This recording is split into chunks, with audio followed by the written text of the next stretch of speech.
Welcome back to Energy First with Sarah and Jen. My name is Jennifer McIntyre. I'm Sarah Phillips. And we are so happy that you were able to join us for another episode. Just a couple of things like we always do. We want to thank our sponsors. So we have Deep Well Services. Thanks to Mark, John, and the rest of the team over there. Huge thank you to Macuso Services as well. Love you guys. And of course, Women's Energy Network. They are great supporters of ours as well. Just to mention, I think there's a few tickets left for Boots and Ball Gowns on August 4th. Sarah and I will be there emceeing that event. We're going to be honoring some wonderful women in the industry, and it's a great networking event as well. And then we just want to go over, the reason why we really started this podcast. We try and include that in here. And we really concentrate on anything that has to do with education within the industry. So that's either education that leads to a career within oil and gas, or education in regards to the actual industry itself, whether you're in the industry or not. Legislation, so that's either legislation that is already passed that does have impact on our industry, or legislation that is being proposed that can also impact our industry. And then finally, but most importantly, and we should probably swap this around and put this at the start, is the people of the industry. Yes. So we talk to the people of the industry and really concentrate on the people within the industry because it's what makes it so great. And just real quickly, talking about legislation, did you see that the group of people up outside of the EQT when we left here from filming last week? Mm-mm. That were protesting fracking? It was absolutely unbelievable. It was crazy. So, yeah, they were outside of EQT and incredibly uninformed individuals. I was very tempted to stop and kind of educate, but yeah, it's probably best to do from this platform than from, standing in the street and doing that. So super disappointed. Megaphone. Correct. Yes, absolutely. But without further ado, I'm going to turn this over to Sarah. She's going to introduce our extra special guest. We're super excited about this one. Sarah, if you want to go ahead. Yeah, so today we have Greg Wrightstone. He is a best-selling author. He wrote the book Inconvenient Facts, and it's a rebuttal to Al Gore's Inconvenient Truths. So, Greg, do you want to kind of explain your personal background, your family, the beginnings of your career? Well, sure. I'm a geologist, and actually, it was in fourth grade when my grandmother introduced me to rocks and minerals and fossils, and she was a woman before her time. She was a little bit younger. She would have been a hippie, I'm pretty sure, but she introduced me to fossil hunting in Perry County, Pennsylvania. And so I grew a rock and mineral and fossil collection. So I love geology. I graduated with a master's from West Virginia University and a bachelor's at Waynesburg University. And I worked in the Appalachian Basin for many, many years. Worked at the Devonian shale fields of southern West Virginia and eastern Kentucky. Later co-authored the first comprehensive paper on the Marcellus Shale, along with Bill Zagorski from Range Resources. Mm-hmm. And in fact, I dubbed him the Godfather? You're the one who dubbed him that? Love it. I did. That's awesome. Yeah. Yeah. We gave him an award. He's got an award that says father. We called him the father of the Marcellus. Love it. So Bill and I have worked together for many decades. Cool. We're trying to get him on also. Yes. If you need some help, let me know. Okay. I was an early energy advocate before there really were anybody out there.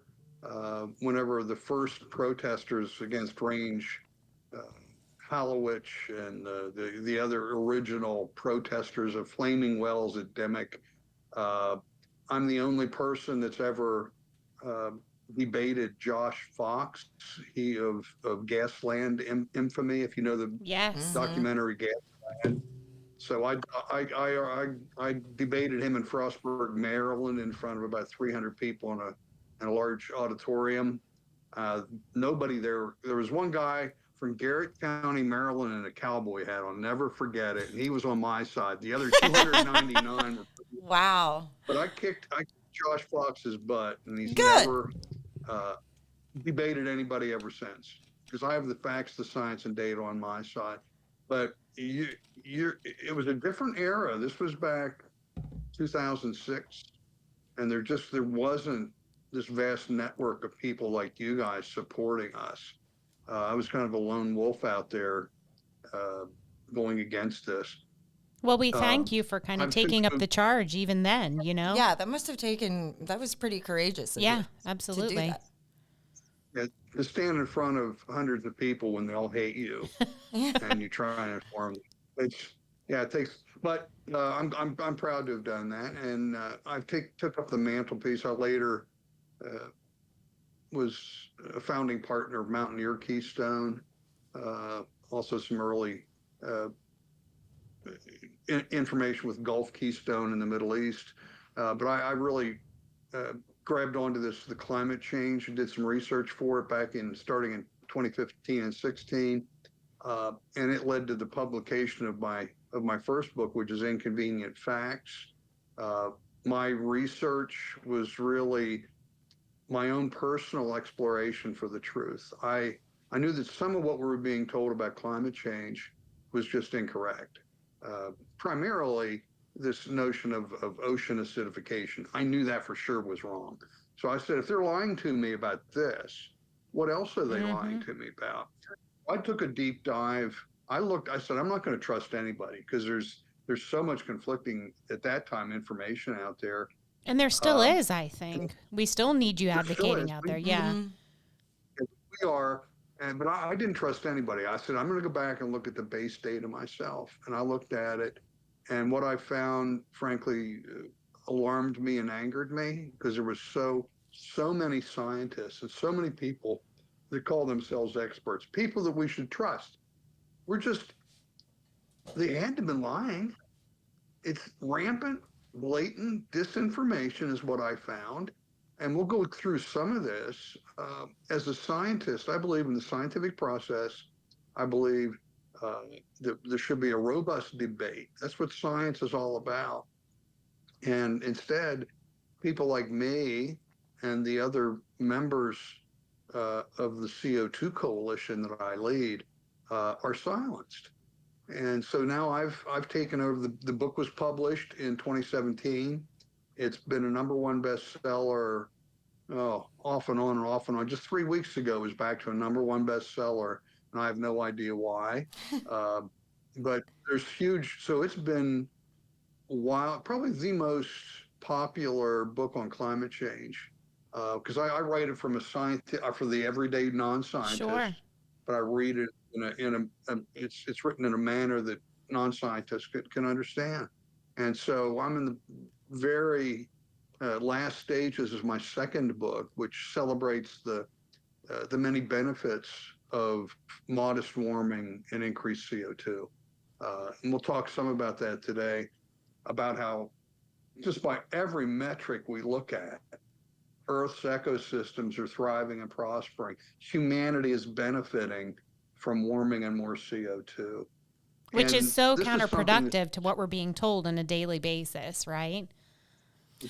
Absolutely. And it's crazy that and the so- people on the CO2 coalition are being silenced, because you have dozens of people with PhDs who are specialized in We this. just, In this, not just PhDs. We just added Dr. John Clauser to our board of directors. You've never heard that name, but he was the 2020 Nobel laureate in physics. Wow. The most recent Nobel laureate in physics believes as we do. He joined our board when he accepted in Stockholm, when he accepted the award. He pocketed the check, and he went and told the people on the committee, you made a huge mistake when you awarded this, the last physics Nobel to these climate modelers, because they get it wrong. He was honored at the White House, I think a month and a half ago, by Joe Biden. He had Nobel, and he got to meet Joe Biden and talk to him, and he told Joe Biden to his face, the science that you're using on energy and climate is just incorrect. And Joe Biden told him, that's just right-wing science. That's what he told him. Joe Biden. what is right-wing science? Yeah. I It's, don't What know. is That's that? what they told me. and can we take a Well, little quick actually, step back? that makes more sense than a lot of what he says. So, Yes, it does. Can we take just a quick step back? Can you tell us a little bit of what the CO2 Coalition is for those listeners that are not familiar with that organization? we're a scientific group that we were established to promote the benefits of carbon dioxide. It's morphed a little bit under my directions to include the benefits of warming along with more CO2, because both of those things go hand in hand. And we're some 130 of the top scientists in the world. Our chairman's Dr. William Happer, emeritus professor of physics from Princeton. He was the inventor of the Guide Star laser, working in the early Star Wars programs. He was, I think it was the 1998 or 2000 winner of the Inventor of the Year award. Wow. Wow. He's just honored. He's a member of the National Academy of Science. We have four uh, members that are part of the National Academy of Science. We've got Dr. Richard Lindzen, emeritus physics professor at MIT. It just goes on and on. Dr. Sure. Patrick Moore sits on our board. That he was a co-founder of Greenpeace, Wow. and he just co-founder of Greenpeace, and he said these people lost their way. We're just in the process of talking to a gentleman that's helping us out right now, another scientist, PhD. He had done carbon sequestration, and he quit his job. He says, he says, I've learned the truth. I had my eyes opened when I went to your website and read your scientific information that shows that CO2 is beneficial. And so it's kind of like Patrick Moore walking away from Greenpeace. Sure. And so I'm so proud to lead these just stellar scientists. They're not all scientists. We've got engineers, economists, but they all believe, as I do, that I understand that carbon dioxide, which is the demon molecule that they're trying to demonize, one of them. There's a litany. There's what I call the pantheon of satanic gases that's led by carbon dioxide. So in that pantheon of satanic gases, they've added methane, and they've added nitrous oxide, which is part of nitrogen fertilizer. CO2 is the big evil that they're preaching against. That's what this net zero is all about. Mm-hmm. That's just crazy because ever since fourth grade, we've all been taught that CO2 is great for plants and CO2 it makes things green. But the green movement is, we want to have carbon emission reductions. Does that make sense? Yeah, it does. If you look at greenhouses, they often they like to get carbon dioxide. Bear in mind, we're at 420 parts per million right now. Mm-hmm. The big story I think people need to understand is that the levels of carbon dioxide today are some of the lowest in the Earth's history.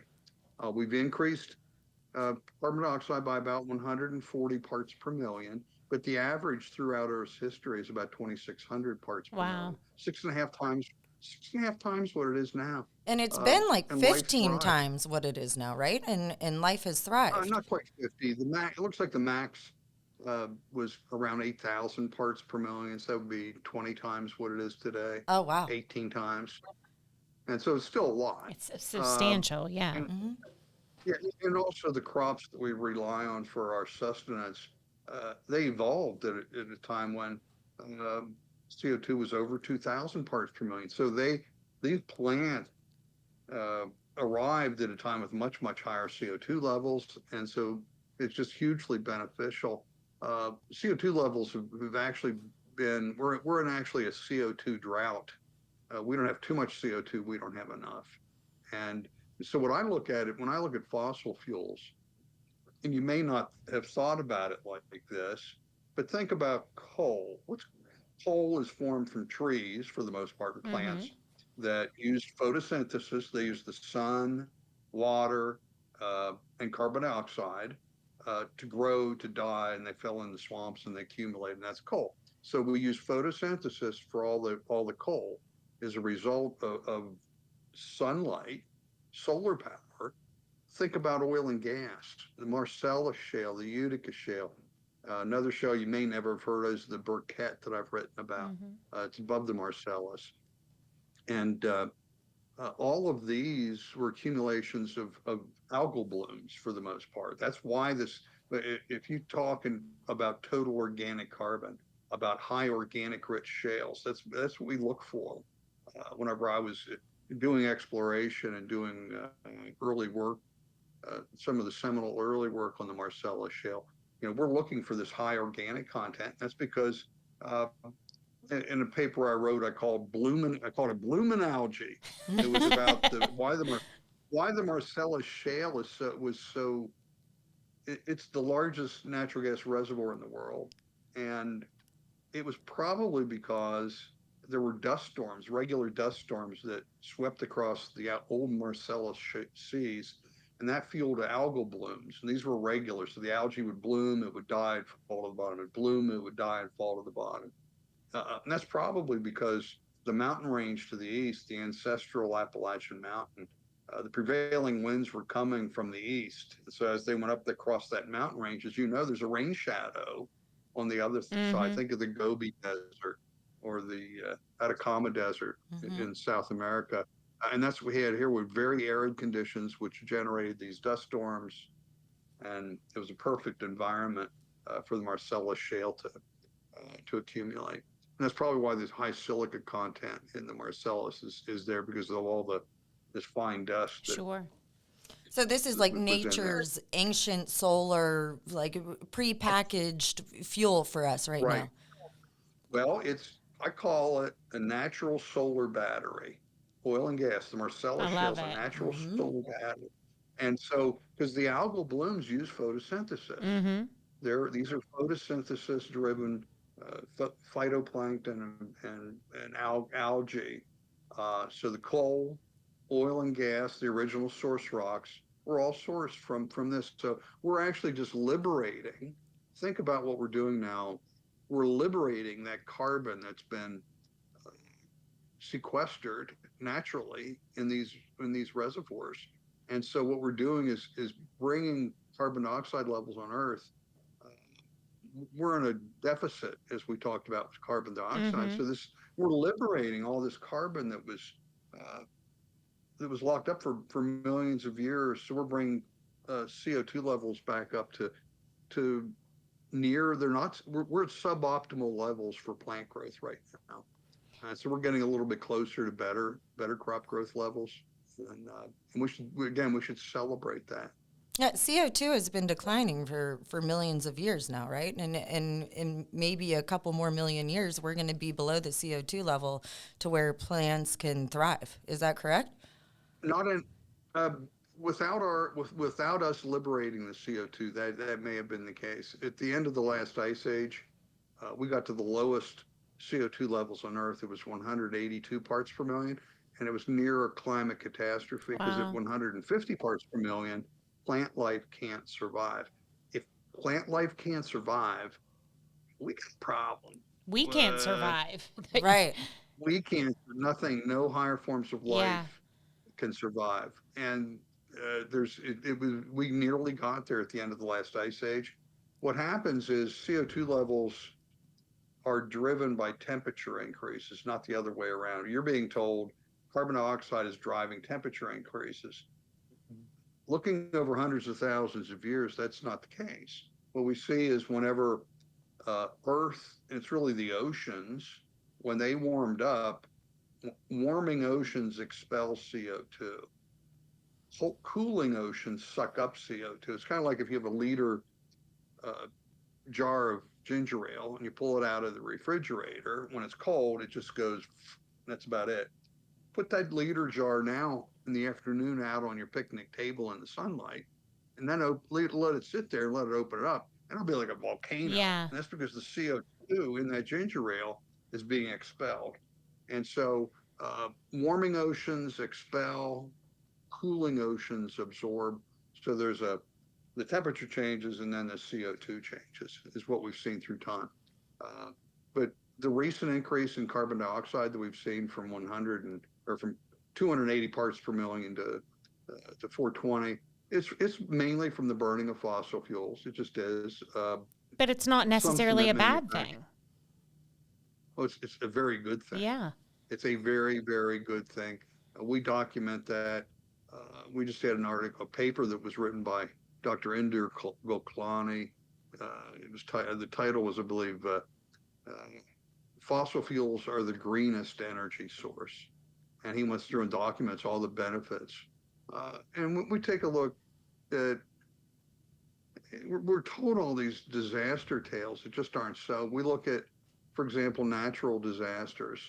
Um, if you look, this is part of the disinformation and statistical manipulations they go through to try and convince everyone that that CO2 is bad and global warming, man-made CO2 global warming is causing all sorts of bad things.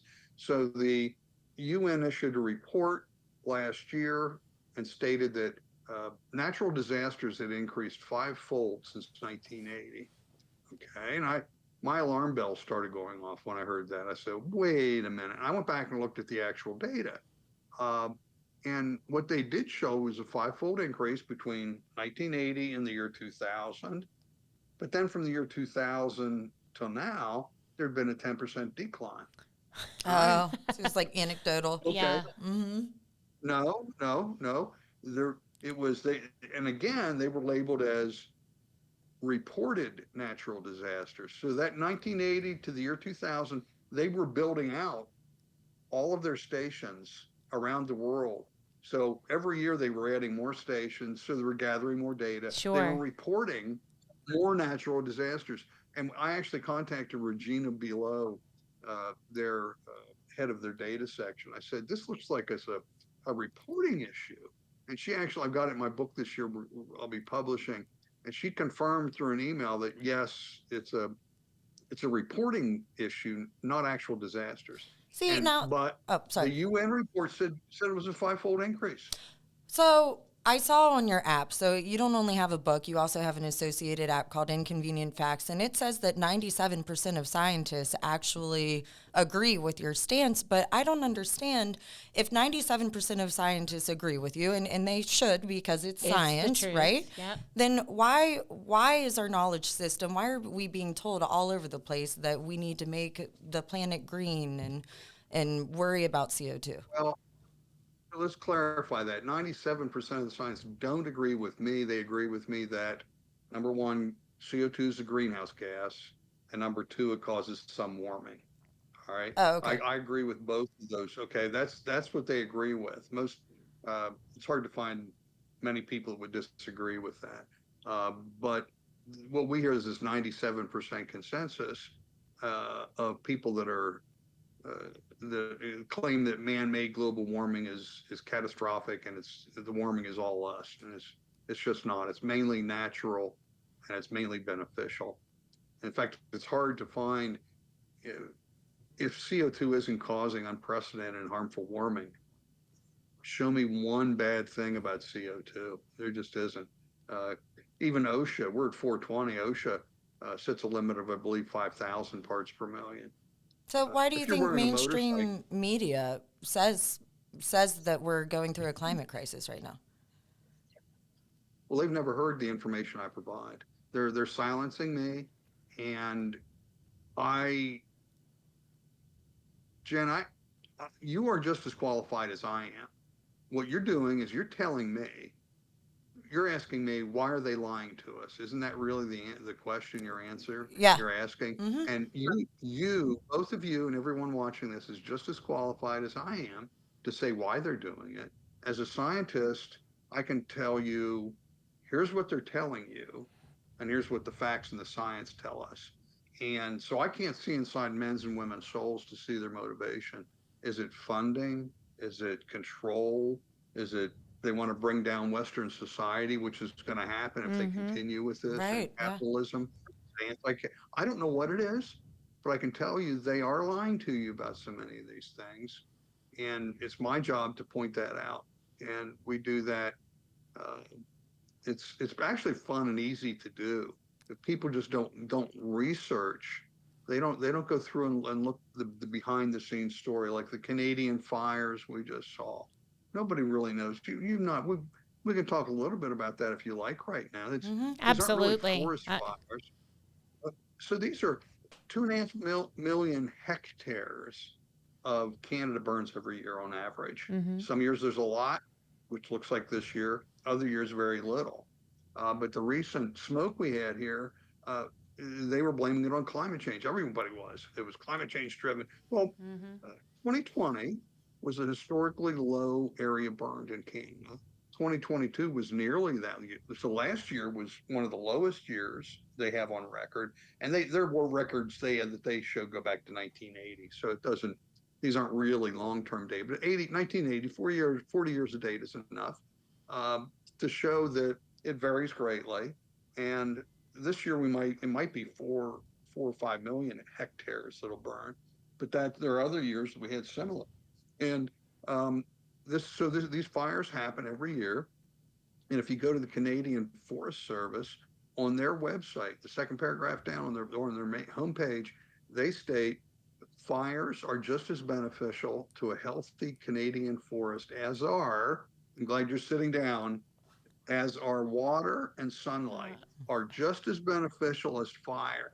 And and it's listen, on their website. this is an agricultural practice that we use ourselves, that farmers use and have used for hundreds of years, controlled fires to renew the soil. I mean, this is not a new, it's not a new concept. Right, but it's a little bit different in Canada than it was a lot different. The Canadian fires than California. California, the peak fire season is the late summer, early fall. Sure. In Canada, it's spring. And the reason is the Canadian fires, most of Canada's blanketed in snow for months of the year. And when that snow melts, it exposes the dead grass and brush from the year before. And so there's a window of opportunity when the snow melts until the spring rains come, where all this grass and brush dry out, and it's just waiting for a spark. It's just tinder kindling, waiting for a spark. And so these are brush and grass fires that sweep through the forest. For the most part, the trees do not catch fire, and so these are healthy. They set them a lot. And the biggest one in Alberta got away from them. It was one that was intentionally set. And but again, they intentionally set it for reasons. And so, and actually, the number of fires in Canada have been in decades-long slide. If you look at the area burned, I don't see any trend at all, because it's up and down and up and down and up and down. But the number of fires have definitely declined, as they have in the United States. Both the area burned and the number of fires in the United States are 20% of what they were in the 20s and 30s. 20%. Do you think that's because the forests are smaller? Do you think that that's part of it? There's been encroachment onto the forest area? Yeah, part of it is, but actually if you look, the forested area of the United States has increased tremendously. Where you're sitting in Pennsylvania, there's been a 5-fold increase in standing timber since 1953. Wow, I didn't realize that either. Yeah. Me either. Yes. Yeah, and it's because, and we see that worldwide, that forested areas, I've got a chapter in my new book, it's called Deforestation, ? It was no reforestation. Yeah. That's what we're saying. And so actually forest standing timber has increased, in particularly in Pennsylvania. And so we should celebrate that. Absolutely. One of the things that's driving a global decrease in fires is the same reason that droughts are declining. And the reason you're going, what? Droughts are declining? I thought they were increasing. No, droughts are. I just finished my chapter yesterday on droughts for my new book. Definite decrease globally in droughts. And it's twofold. Number one, we're in a warming trend. It started warming more than 300 years ago. As the earth warms, the atmosphere warms, oceans warm, there's more precipitation, more clouds, and the atmosphere, because it's warmer, can hold more water vapor, and that leads to more precipitation. There's definitely been a steady increase in precipitation, dating back probably to in the mid 20th century. So we've got an increase in precipitation, and then adding to that, CO2 fertilization, because CO2 is increasing. plants don't need to go through the transpiration process as much. They're not, breathing in and breathing Oh, out. okay. And when they go through the transpiration, not only do they exhale, if you will, oxygen, along with it is a lot of water vapor. So because they don't have to, because of CO2, they don't need the transpiration as much. So they retain more water's left in the soil. And so we have higher soil moisture content because of increasing CO2 and more Wow. precipitation. You've never heard that. No. Hmm. Yeah, that's super Yeah, cool. it's fascinating. There's all these things, and these are all leading to look out your window, look at the greening of the earth. There's been a huge increase in global vegetation from the subtropics to the equator. Every single ecological niche is seeing an increase in plant growth. And we can thank global warming is part of that because in the higher latitude areas are warming, so there are more plants there. The high altitude areas, so plants because of high altitudes and high. So we can paraphrase Jimmy Buffett. It's because of changes in latitudes, changes in altitudes. But that's if you'll, if you'll forgive me. So it's we're seeing uh, the warming that we're seeing now. Bear in mind, it's warmed 1.2 degrees since the beginning Of of that 300 the years? industrial. Right. Since like Since, 1800. since the beginning of since about 1800. Okay. Hmm. Okay, all right. Now, what are we being warned about? We can't let it get 1.5 degrees warmer, right? That's what they all talk about. 1.5 degree of warming is going to be catastrophic. They're talking about 1.5 degrees of warming since 1800. It's already warmed 1.2 degrees. So what they're really warning us about is a 0.3 of a degree centigrade uh, increase in temperature. That's about 0.5 degree Fahrenheit. They're warning you if it changed 0.5 degree in the next 10 seconds in the studio you're at, you couldn't tell it. The Well, but the thermostat polar where you're bears are sitting. dying. The polar bears are dying. There's so many No, climate-related deaths are no, increasing, right? no. No? Let's just stick with this. Let's stick with this half a degree difference that they're warning us about. Okay. If you're that scared, and you're living in Pittsburgh, move to Zealand and Opal. You can move. All right, that'll be it's 0.5 degree cooler in Zealand than Yeah. it is in Pittsburgh. Or move from Cannonsburg up to Mars. Well, even though Mars will get you about a degree of cooling, but these are what they're talking about. Is this fear of 0.5 degree Fahrenheit of warming that we can't even tell? And so, yeah, you were talking about polar bears. There's so many of these things that are just flat out blatant lies. They're not pushing polar bears anymore Yeah, I because noticed that's that. been pretty well done. Because they can't anymore because the polar bear population's increasing exponentially, right? Exactly. I learned that from your Well, app. not exponentially, but steadily. They've been Steadily. steadily increased. Yeah. Right.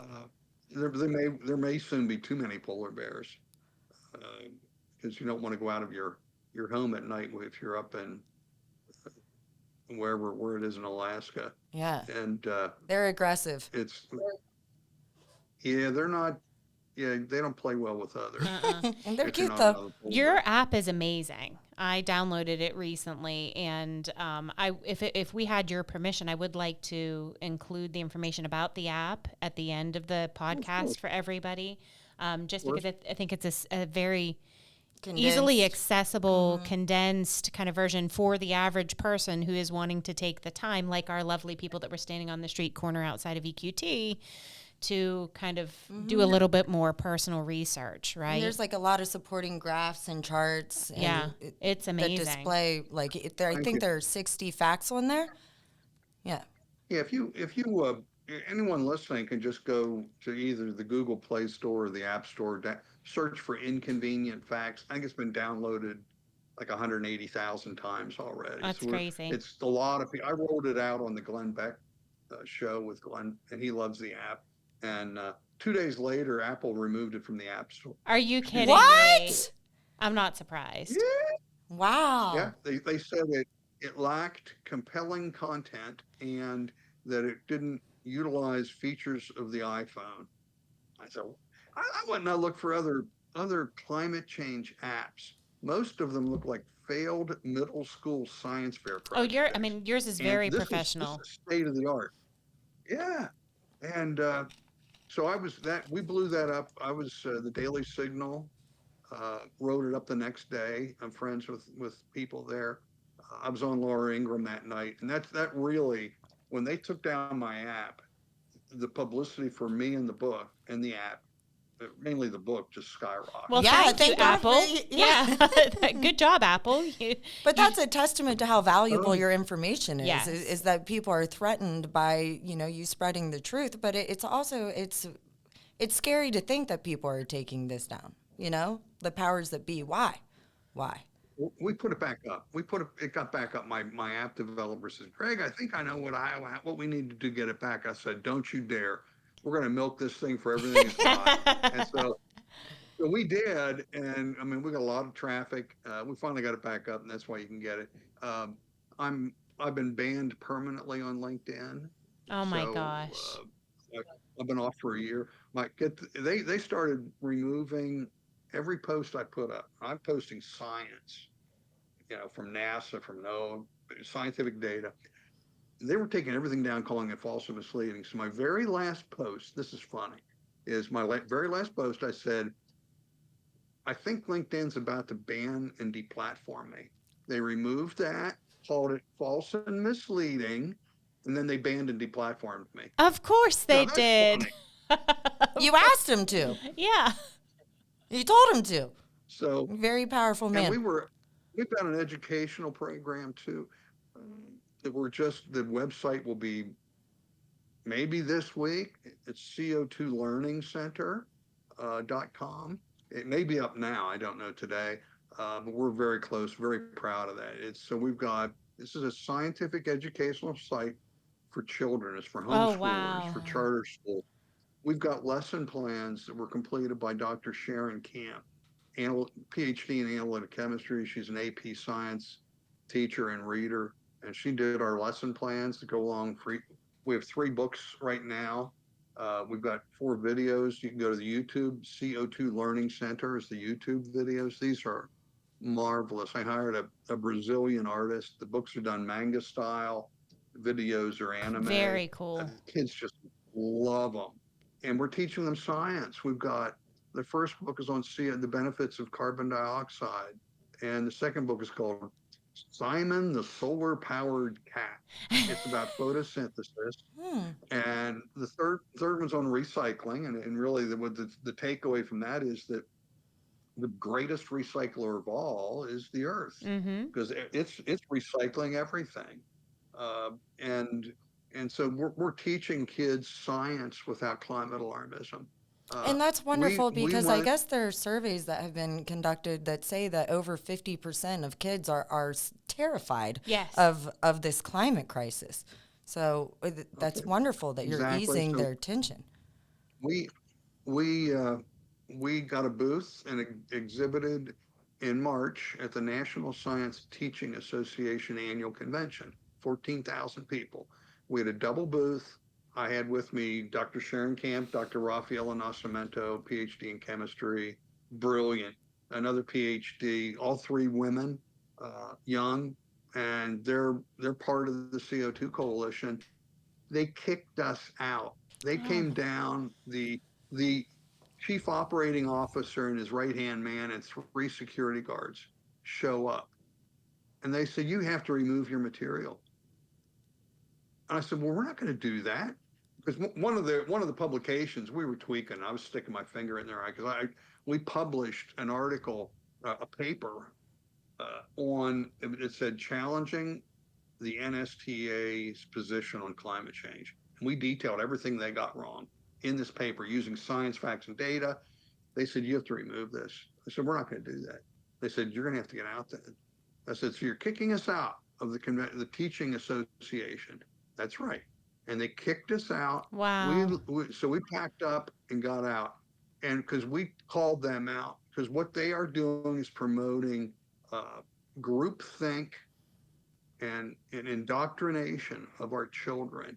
We're promoting the scientific method, and we need to open this up. There has to no, there's no, and there said there's no debate. The science is settled. There is anyone, in their opinion, who disputes this notion of man-made catastrophic warming is just spreading disinformation. And so no matter what side of the fence you're on, this should upset you. The fact that they are censoring the scientific truth. I mean, that should terrify people. Well, because people like me terrify them. We like your kind of terrifying. Yeah, well, we should be able to express our opinions. I think I'm providing information that people, when you hear it, you go, huh, you know that? That's really interesting. And we back it up with science. And so it's troubling. It's our challenge to get our message out there. Thank you for having me on. Oh yeah, thank you so much for coming. And I can provide. We have some of our other. I think Patrick Moore would be a wonderful interview. He was absolutely. He's such a great communicator. One of the problems we have is most scientists can't communicate very well, and they don't make very good interviews. Yeah, we'll pull it out engineers. Of him. He'll be fine. We're geeky. We can't help it. We're geeky. But I just had a really great idea. So what if, you know how there were protesters in front of EQT? What if we have thank you signs, like a poster saying thank you for my toothbrush, or thank you for basically anything modern, and then get the media, because we should be thanking for releasing carbon dioxide. Yeah, thank you for our green planet. We're going to get another billboard up on the turnpike. We had one up at New Stanton. Was up for a year. And it said, there was a woman resting comfortably in bed, and it said, sleep well, there is no climate crisis. And so I've gotten approval. I just have to find time to do it, is to get some more of these billboards up. And so we'll probably do one in Salt Lake City. I'd love to do another one on the Pennsylvania Turnpike. I know someone showing this. I'm big into billboards. She is, yes. Yeah. Our friends at Pennico, maybe, huh? Huh? Our friends at Pennico. Yeah, for those signs. Yeah, absolutely. Yeah. So how are you proposing, because there is so much kickback from the message that you are, the science that you're trying to get out there, how do you propose to really get this curriculum out to the kids that need it? Because that is the age that we have to tackle. Mm-hmm. Once they've reached their 20s, not that I feel that they're lost, but their minds are solidified somewhat at that point, right? It's much more difficult. Yeah, we're going to do a soft launch as soon as the website's available. We'll probably do that soft launch for a week. And then I've got a couple secret weapons at my disposal, my friends at Blaze TV, and especially my good friend Candace Owens. Yeah. She publicly promoted your book. You can Google it. You can Google Candace Owens promoting. Candace Owens publicly promoted your book. She loves you. Oh, she does. And I went to Nashville, and she interviewed. My brother called me up on a Saturday morning. He says, "What the heck did you do?" I said, "What do you mean?" He says, "The book's at #1 in 4 categories. You're at number." It's skyrocketed. I said, "What happened?" And it was until Sunday, somebody called me and they said, "Wow, I just watched Candace Owens' interview. She promoted your book." So what she did was held my book up, and she said, "Every child in America needs to read this book. Everyone watching needs to buy this book and read it." She said, "When I read this book, it opened my eyes and changed everything I think about climate change." And she's done that a couple times, and then she had me in Nashville. But I'm trying to finagle to get back down there to blow up our edge. She's really big on education, homeschooling, charter schools, and so I'll push with her producers. I think she'll probably be all over this. But we've also got Blaze TV and a number of other TV and radio hosts around the country that have been I'm on with regularly. So I think once the charter community and the homeschool community learn about this, I think it's going to explode. It'll be spread by word of mouth, because this stuff is so good. Make sure that we get it when we get a link and we get that website. It may well be up now for all I know. CO2learningcenter.com. Okay. Is that we're this close? It is so cool. Yeah, I can't wait to go and have a an look. amazing. Yeah. It's an amazing website. And again, we have lesson plans, videos. And my head's We've kind of got- going because we've had other guests on, like Junior Achievement. You know, we could speak to Bill Lucas. They might be a great organization to make aware of this program. And there are other ones like that Sarah and I have met through this process that I would kind of like to get that word out to, because I think that they could help kind of help promote and push the curriculum. This is something I'm supposed to do as the community relations board member for SPE. So that's something that I can bring to them also, you know? Okay. Yeah. Okay. And another person for maybe Dr. Sharon Camp might be good for you guys. Yeah, She did absolutely. our lesson plans. She's or Rafaela Nascimento she's fascinating. She's one of the top nanotechnology experts in Oh, the wow. world. And she's out of Houston, not Pennsylvania, Texas. And she's from Brazil, and that's our Brazilian connection. One of our number of Brazilian connections. And so it was interesting too with my book. It's been published in Norwegian. That was 2 years ago. It was Mokvekt Faktum Klima. It's been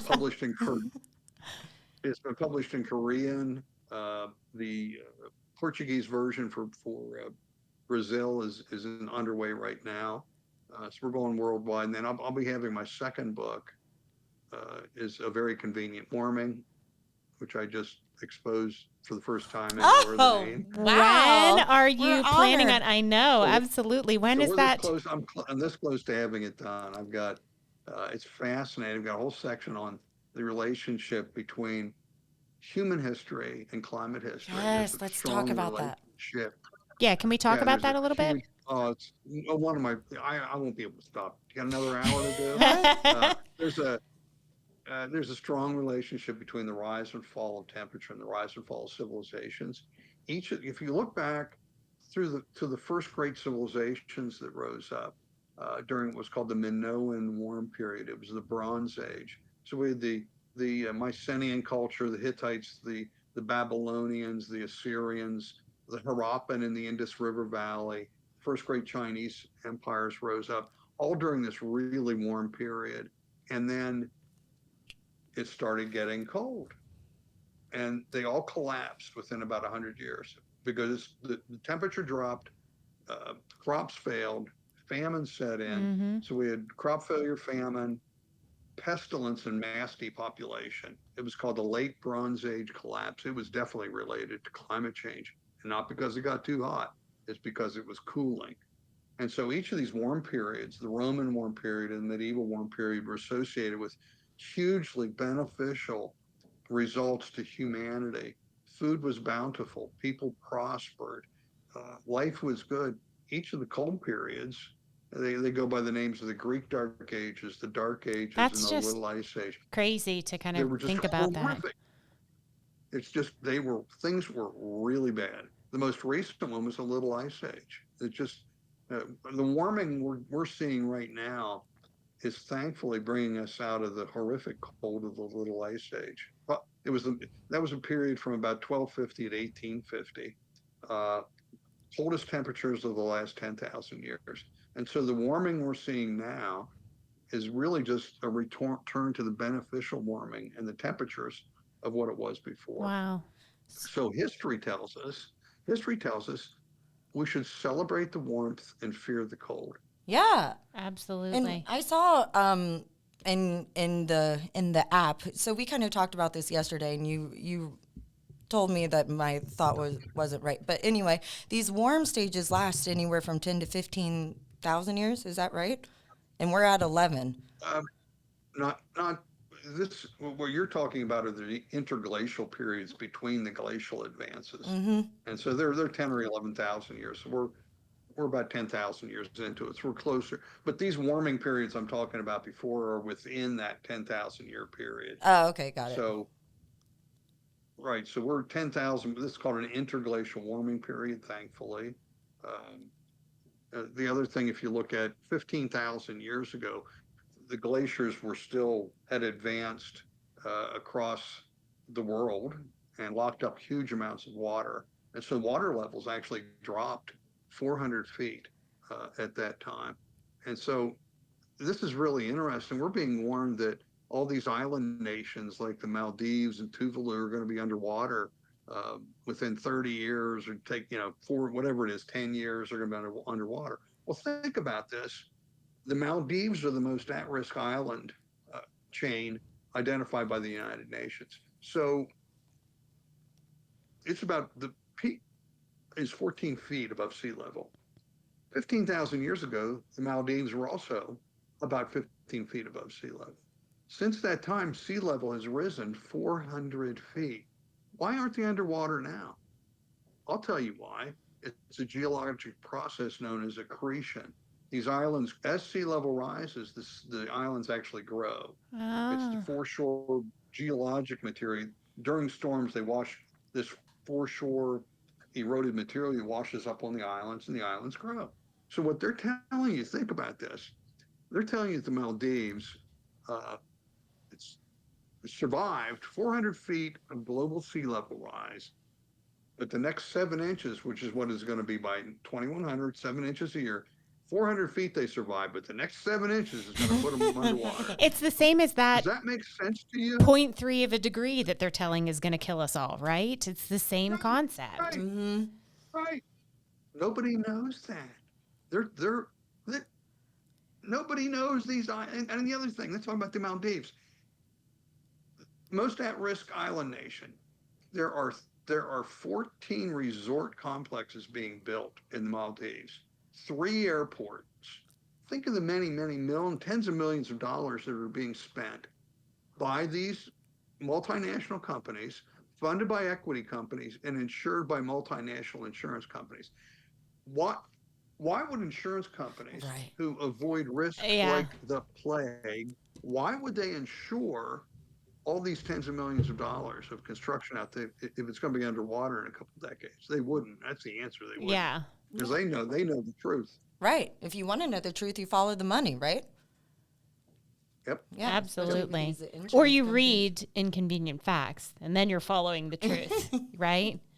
Absolutely. Bam. Yeah. There you go. Yeah. Bam. Yep. And we've got one other thing I want to talk. We've got a publication. We're doing a state and regional study. We have one. If you go to the CO2, if you go to co2coalition.org and search Pennsylvania. This is called Pennsylvania's Regional Greenhouse Gas Initiative relies on faulty data. And then we've looked at Pennsylvania specific data, temperature, crop growth. We looked at the sea level rise at the Port of Philadelphia. All these things were being warned about in Pennsylvania, and they enacted the RGGI, the Regional Greenhouse Gas Initiative. And so we've been fighting. I've testified in Harrisburg 3 times now against it. We published this in support of the science against it. So that's kind of the things we do at the CO2 Coalition. I'll have to take a look at that as well. We'll send that to Americans for Prosperity, because they're trying to combat that also. We Absolutely. Had them on. So well, this will be the science they can use. What they can do is, instead of saying it's stupid, it is stupid, but there's no need to do it because there is no climate crisis, and this backs that up with. Yeah, that would be a great connection. Yeah, heat waves in Pennsylvania peaked in the 20s and 30s, 100 years ago. High temperature, maximum temperature records in Pennsylvania peaked 100 years ago. I thought they were, listening to them, you would think it would be happening today. It's not. So think about this too. Sorry, just about how many hilltops? Maybe they've torn them down, but most of the ridge tops in Pennsylvania contain a fire tower. Right? When was the last time you heard of a big fire in Pennsylvania? Oh, yeah. Well, knock on wood, but yeah, I agree. They used to happen all the time. If you go to North Park, go up to North Park on the top of the ridge there, you'll see a fire tower. You used to be able to climb to the top of it, but not so anymore. So these are the things that people just don't know. And But I'll make a prediction that we will have a fire problem in Pennsylvania coming up. And part of that's because of the invasive species that we've got. Japanese stilt grass in Yeah. particular, hay-scented ferns that you've never heard of, but they're spreading throughout the mountains of the eastern United States from Georgia to Maine.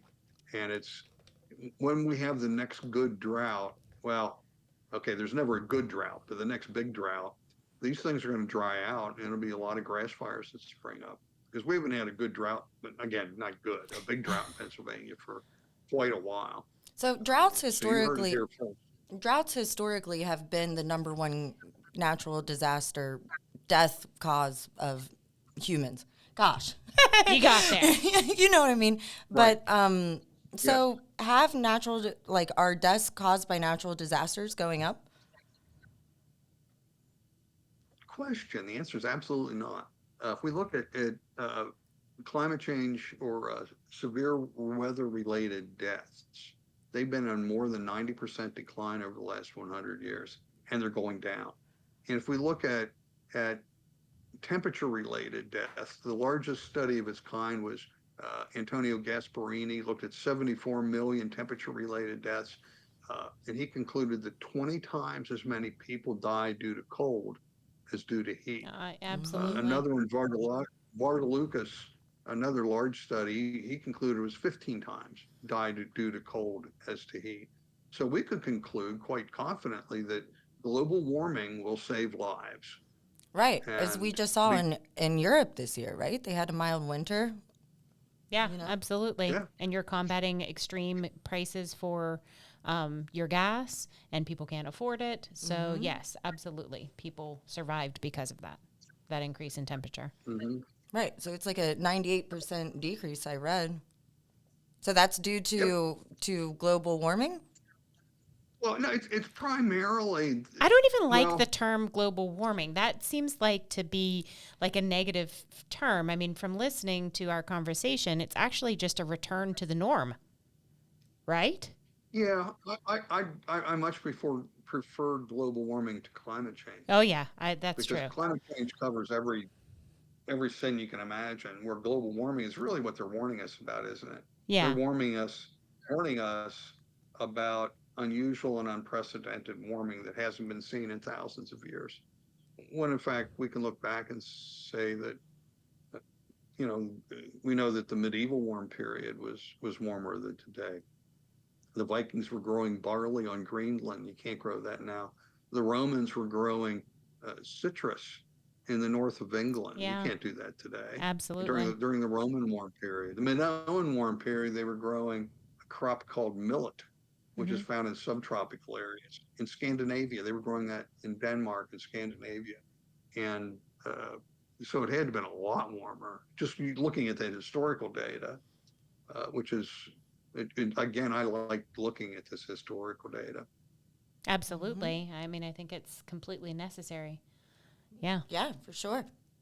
Well, listen, do you have any final thoughts for us, Greg? We can't thank you enough for coming on. I can't wait to include all of the links to your book, your app, the new curriculum that you're coming out with, to the CO2 Coalition. It's like just this wealth of information that is provided on a level that the average person can understand, and we really need to do everything possible to get it out there so that they can have access to this information.